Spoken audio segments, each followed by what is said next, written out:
Big win for us. Great environment. Appreciative to our administration for what they've continued to do to provide a great environment, and even more importantly, our students and all the fans that came out. Got really loud in there. It was fun. Got enough stops down the stretch against one of the best offenses in the country to pull away. You know, Oklahoma's really good, so we're very fortunate, and it's a very good win for us. Back-to-back wins over the top 20 teams. What have you learned about your team? Yeah. We'll continue to learn and grow. Our detail wasn't great tonight. Oklahoma missed a few for us. I think they'd probably agree with that. Our shoot-around was okay today. So the handling of success from the other day, I thought was good, not great. You know, if you want to be in the upper half of this league, you know, you've got to respond to negativity, as we've talked about, and positivity. And pretty good, but not great. Got to be better there. And so here we go. You know, you beat Oklahoma. What's it going to look like these next few days? Preparing for you know, another big one, another huge challenge. I loved our halftime response, though. I thought we had some really good individual responses as well throughout the game. Played with a lot of toughness, especially defensively down the stretch. Just what was the key to that defensive success in the second half? Oklahoma had 26 points, shot under 30%, I think, there in the second half. Yeah, late in the game, we were able to be switchable with Ace at the 5. You know, those last few possessions, playing 4 guards. Silas Demery, I think, was just really good from the tip. You know, for 40 minutes defensively was fantastic. We got good speed and length in the backcourt, and we were pretty dialed in with guarding the bounce. They had some deep paint touches that we were able to alter and block, of course, with the length that we've got at the rim. Allowed too much rhythm 3 attempts, you know, from their shooters. Goodine missed a couple for us, you know, coming off a game where he hit 9. He's a terrific shooter. And they're so difficult to defend because they space you probably as well as anyone in our league, you know, with a lot of middle ball screen action, and they just put you in peril with 4 guys that shoot it, and bigs that can make decisions, and bigs that can finish at the rim, you know, with lobs and dives. And, you know, it starts with Fears, too. I thought we did a really good job on him, led by Silas. Coach, about Fears, you know, was that somebody that you keyed in on coming into this game? And if so, how did you stop him, held him to 2 points and 1 for 11 from the field? No, absolutely. I just thought we played really hard. We took the challenge mentally. It started again with Silas and a couple of these other guards. You know, a guy that's off to the start he's off to. He's such a talent. And he had our guys respect, you know, for sure. And so we were dialed in on him, not so much a couple other guys we just did an okay job on. But again, he missed a couple for us too. It's part of the game. But the attention to detail with him, and the activity, you know, we extended on him a little bit, and it really exerted ourselves physically against Silas. It started with him.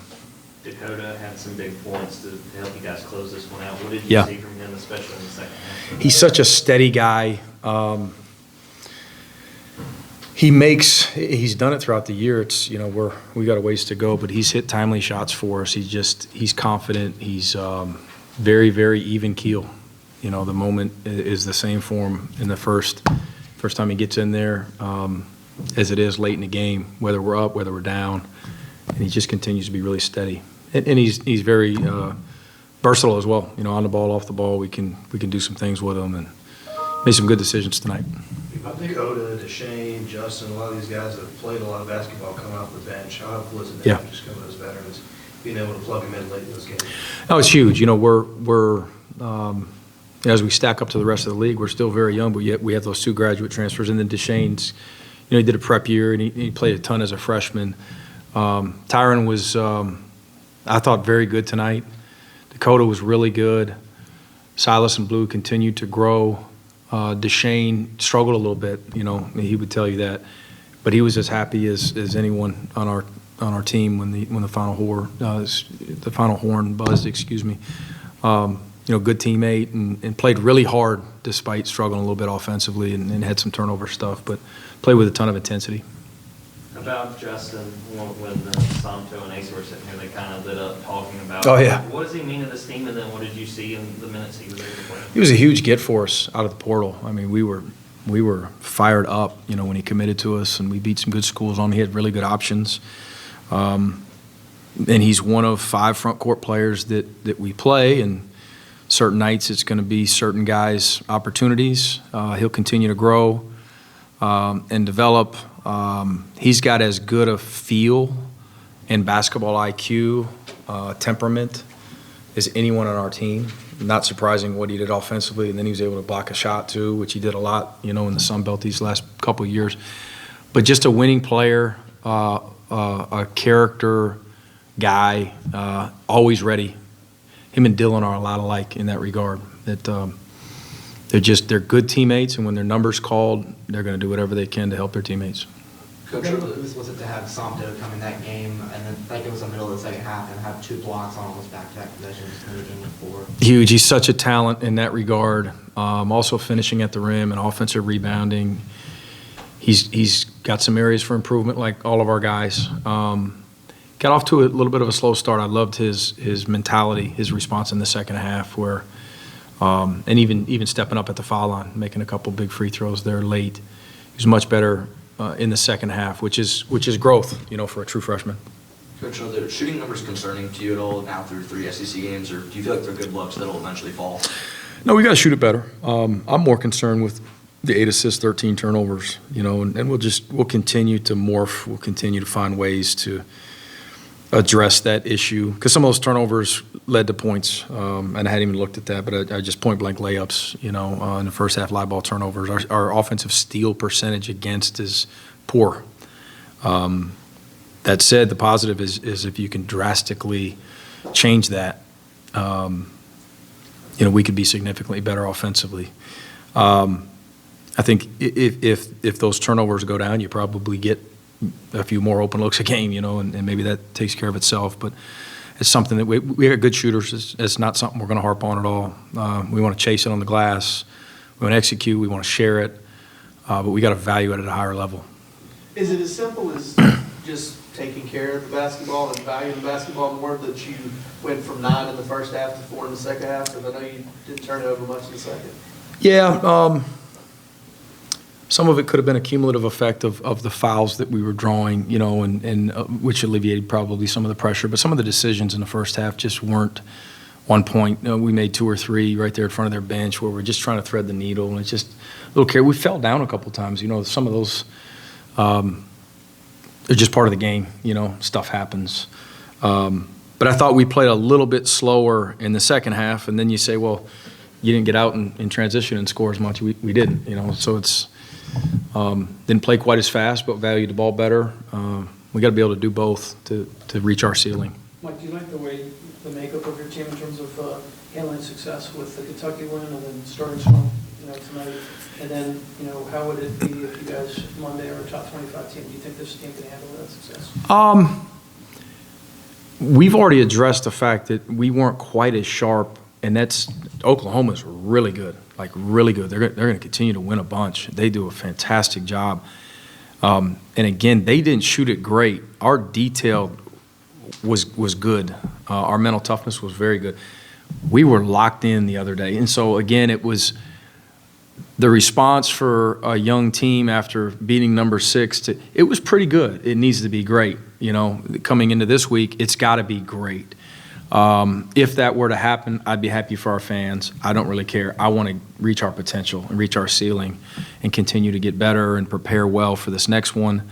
If it happens or it doesn't happen, we're still going to talk about how we handle today's success. We've talked a lot about how small the margin for error is in the SEC this year. How big is this win, and the fact that you take care of business at home and the last 7 minutes could have gone into win? Yeah, without question. I mean, they're all huge. They're huge, and I say they're all like there's going to be a bunch. I don't know. I mean, who knows how many we can get and how many some of these other teams win. It's just great opportunities, but every one of them is just going to be a war, and you got to appreciate the wins that you do get. We appreciate the home court advantage that we had tonight, and we got to work it out for us, though, moving forward. Coach, you talked about his defensive impact, and he didn't shoot the ball well tonight, but Silas Demery, what can you say about his ability to command the offense? He was terrific. He was, to me, the best player on the floor tonight. Toughness, stability, maturity, and a lot of stuff that he brings this team and this program right now, and I hope he can continue to grow in this role, does not show up on the box score that we're looking at. You know, his leadership in huddles, the impactful things he's saying in timeouts, the way he carries himself. Drew 8 fouls, goes to the foul line, converts. High-level defender, rebounder, turned the ball over 1 time. And those are things that are easier to control as opposed to, man, I went 1 for 7. I'm in the dumps because I should be 5 for 7 or what have you. You know, you compliment the way he played and you make a couple more shots, and we're all sitting here talking about, you know, how elite he was. But he's got an ability to affect a game in a big way without scoring, but he also can score. Got time for 1 or 2 more? Coach, you talked about protecting the home court, but just, and I know you're focused on the process of this opponent, that opponent, next game, making this team as good as it can be. But in the meantime, you're reeling off wins, and the culture of Georgia basketball is on the rise. Could you just talk about the big picture of where you are and where you hope to be? We're not going to do big picture. I'm sorry. We're just great environment.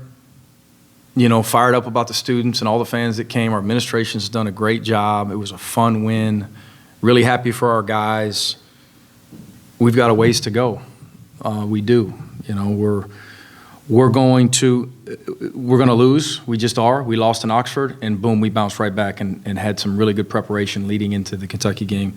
Had some pretty good preparation into this one. We got to be really sharp on Monday. We got to take advantage of a day off. That's it. I want to keep these guys in that mindset, and they've embraced that. And I think it gives us the best chance, obviously, to continue to grow and develop as a team. Everything else will take care of itself.